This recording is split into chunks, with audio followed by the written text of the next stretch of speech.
कहानी की शुरुआत होती है साल 2010 में, जब इंजेन नाम की एक बायो इंजीनियरिंग कंपनी एक दूर दराज टापू पर डायनासोर की नई नस्लें बनाने के प्रयोग कर रही थी। दोनों म्यूजियम जाते हैं जहां डायनासोर की प्रदर्शनी दर्शकों की कमी की वजह से बंद की जा रही थी। वहीं उनकी मुलाकात होती है डॉक्टर हेनरी से, वही वैज्ञानिक जिसने सबसे पहले कंपनी को सलाह दी थी कि दवाई बनाने के लिए डायनासोर के डीएनए का इस्तेमाल किया जा सकता है। मार्टिन चाहता है कि हेनरी भी इस मिशन पर चले और जोरा उनकी सुरक्षा करे। हेनरी बताते हैं कि खून सिर्फ सबसे बड़े डायनासोर से लेना होगा, क्योंकि उन्हीं के दिल की मांसपेशियां सबसे मजबूत और विशाल होती हैं। इसलिए वे तीनों यह तय करते हैं कि उन्हें धरती के सबसे विशाल डायनासोर, समंदर के सबसे घातक शिकारी और आसमान के सबसे बड़े उड़ने वाले डायनासोर से ही खून के सैंपल लेने होंगे। शर्त यह है कि यह सैंपल डायनासोर। मार्टिन उन्हें लालच देते हुए कहता है कि यह उनके जीवन का अनोखा मौका होगा असल डायनासोर को करीब से देखने का। अगले ही दिन तीनों सूरीनाम के लिए रवाना हो जाते हैं। वहां जोरा का पुराना दोस्त डंकन उनसे मिलता है। फोन पर उसने मदद करने का वादा किया था, लेकिन आमने सामने आने पर डर की वजह से पीछे हटना चाहता है। लंबे तर्क वितर्क के बाद मार्टिन उसे और पैसे देकर राजी कर लेता है। इसके बाद टीम डंकन की नाव से निकल पड़ती है, क्योंकि डंकन को ऐसे गुप्त रास्तों का पता है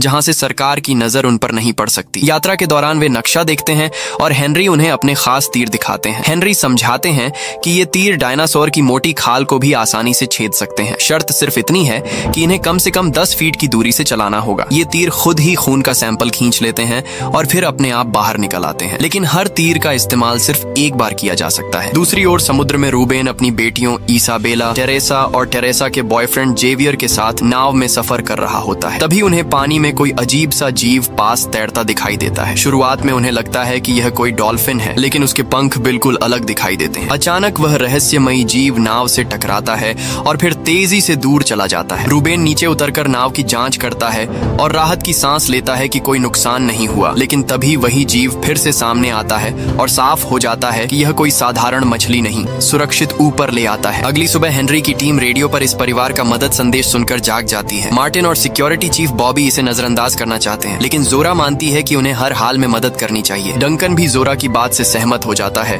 और तुरंत अपनी टीम को रास्ता बदलने का आदेश देता है। थोड़ी ही देर में रूबेन दूर से आती हुई नाव को देख लेता है और अपनी लोकेशन बताने के लिए आसमान में एक फ्लेयर चला देता है। परिवार को सुरक्षित निकाल लेने के बाद जोरा सोच में पड़ जाती है कि आखिर समंदर का सबसे खतरनाक डायनासोर किसी अनजान नाव पर हमला क्यों करेगा। इस पर हेनरी अंदाजा लगाता है कि शायद उस जीव ने नाव को अपने लिए खतरा समझ लिया हो। परिवार धंस जाता है। तीर तुरंत खून का सैंपल खींच लेता है और जैसे ही शीशी भर जाती है वह अपने आप बाहर निकल आता है। उसमें लगा छोटा पैराशूट खुल जाता है और वह धीरे धीरे नीचे उतरता है। हेनरी हाथ बढ़ाकर उसे पकड़ लेता है। टीम खुशी से झूम उठती है। जोरा और हेनरी मिलकर उस शीशी को ठंडे सूटकेस में सुरक्षित रख देते हैं, लेकिन तभी हेनरी मानता है कि उसे इस मिशन पर शक होने लगा है, क्योंकि वह जानता है कि कंपनी यह नई दवा सिर्फ अमीर लोगों को बेचेगी, जबकि विज्ञान सबके लिए होना चाहिए। इसी बीच टीम चौंक जाती है जब वे देखते हैं कि मोसासॉरस वापस लौट आया है और इस बार उसके साथ कई स्पाइनोसॉरस भी हैं। बॉबी तुरंत बाहर दौड़ता है और गोलियां चलाने लगता है, लेकिन उसकी एक भी गोली असर नहीं करती। डंकन नारे नहीं पहुंचते, पता नहीं चलता कि वह क्या है। तभी एक विशाल ईल मछली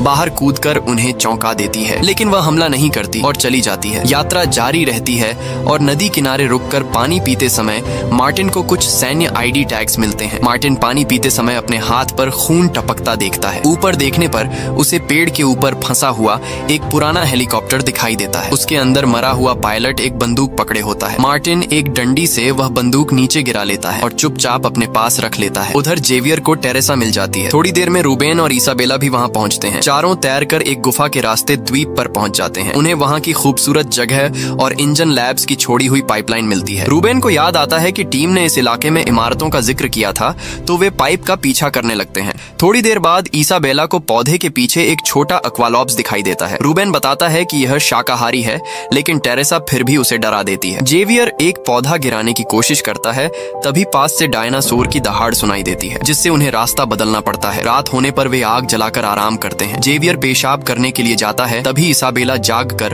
एक्वालॉप्स को खाना देती है। छोटा डायनासोर उसके पास आकर सो जाता है। उधर जेवियर के पीछे 2 वेलोसिरैप्टर आ जाते हैं, लेकिन तभी एक म्यूटेंट डायनासोर उन पर हमला कर देता है। जेवियर बिल्कुल स्थिर खड़ा रहता है और पेशाब रोक लेता है। जब डायनासोर वहां से चले जाते हैं, तभी वह राहत की सांस ले पाता है। सुबह जोरा की टीम एक घाटी में पहुंचती है, जहां वे आवाज का पीछा करते हुए टाइटेनोसॉरस का झुंड देखते हैं। 2 टाइटेनोसॉरस मैथिंग में व्यस्त होते हैं, जिससे उन्हें आसपास का ध्यान नहीं रहता। रहता। हेनरी उनमें से एक के पैर को छू लेता है और भावुक होकर रोने लगता है। माहौल शांत होने पर जोरा आसानी से ब्लड सैंपल ले लेती है। परिवार धीरे धीरे आगे बढ़ रहा था क्योंकि रूबेन की टांग में चोट थी। छोटा अक्वालॉप्स उनका पीछा करता रहा तो इसाबेला ने उसके तीनों धीरे धीरे नीचे उतरते हुए एक गुफा तक पहुंचते हैं। यह भी मंदिर का ही हिस्सा होता है। बीच में एक बड़ा घोंसला होता है जिसमें एक बच्चा डायनासोर बैठा होता है। हेनरी सावधानी से ब्लड सैंपल लेने लगता है। इंतजार करते समय जोरा उससे पूछती है कि वह इन सैंपल्स का क्या करेगा। हेनरी बताता है कि वह चाहता है कि यह इलाज ओपन सोर्स हो ताकि हर कोई इसे बना सके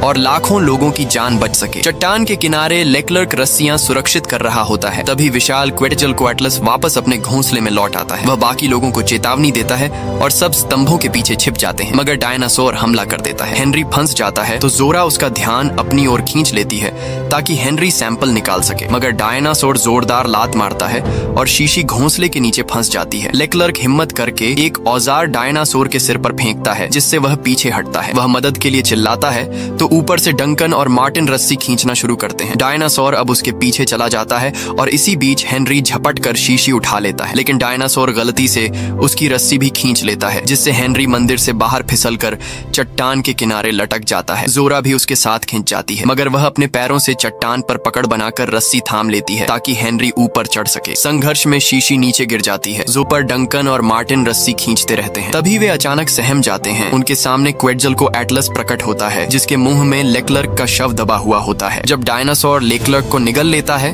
तो वह अब मार्टिन और डंकन का पीछा करने लगता है और तेजी से उनका रास्ता रोक देता है। हाथ में सैंपल वाली सूटकेस लेकर मार्टिन और डंकन मंदिर के अंदर नीचे भागकर छिप जाते हैं। उसी वक्त ऊपर से रस्सी टूट जाती है और हेनरी नीचे नदी में गिर जाता है। वह किसी तरह तैरता हुआ किनारे पहुंचता है। वह देखता है कि डंकन और मार्टिन एक छुपे हुए रास्ते से बाहर निकल रहे हैं। इस बीच जोरा भी रस्सियों की मदद से धीरे धीरे नीचे उतर रही होती है। तभी सैंपल अपनी पैराशूट की वजह से सुरक्षित हेनरी के पास गिर जाता है। अब उनके पास वापसी का रास्ता था। शाम को परिवार राफ्ट से उतरकर इंजन लैब्स की छोड़ी हुई इमारतों तक पहुंच जाता है। वे मदद के लिए जोर से चिल्लाते हैं, आगे बढ़ जाते हैं, लेकिन इसाबेला वापस लौट आती है क्योंकि उसे पास ही डोलोरेस दिखाई देती है। तभी डायनासोर छत में एक छेद बनाकर स्टेशन के अंदर घुस आता है। इसाबेला डोलोरेस को पकड़कर फ्रिज के अंदर छिप जाती है। डायनासोर फ्रिज के पास आकर जोर जोर से गरजता रहता है। बाकी परिवार उसका ध्यान भटकाने के लिए आसपास की चीजें फेंकते हैं। इस मौके का फायदा उठाकर इसाबेला धीरे धीरे बाहर निकलती है और अपने परिवार के पास वापस चली जाती है। सब लोग शेल्फ के पीछे छिप जाते हैं। रूबेन पानी टपकने की आवाज सुनकर उसका पीछा करता है